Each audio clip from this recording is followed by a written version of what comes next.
mag-ala Titanic ka, maging ikaw si Rose at hanapin mo si Jack, pumito ka lang dito for emergency SOS.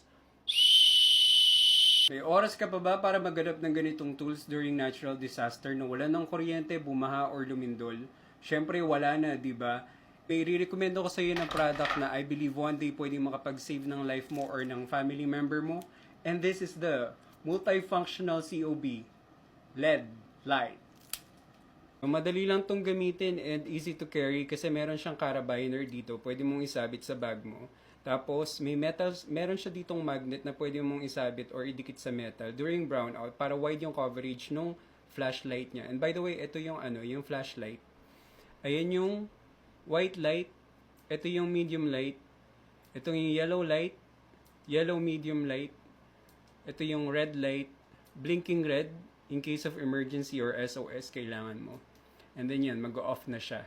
Andito rin yung cutter niya. So, kanina nakita niyo sa sa video. Ayan, i-cut na natin to ng tuluyan.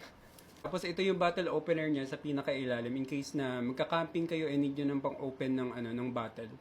If kailangan mo ng lighter, i-open mo lang to sa likod. I-long press mo yun sa yung button sa baba ng flashlight.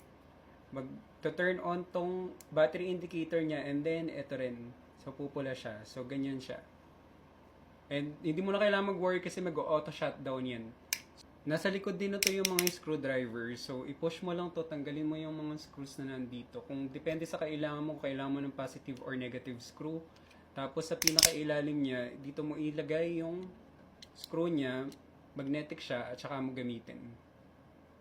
Itong pinaka nasa ilalim niya, ito yung whistle. So, in case na mag-ala Titanic ka, maging ikaw si Rose at hanapin mo si Jack, pumito ka lang dito for emergency SOS.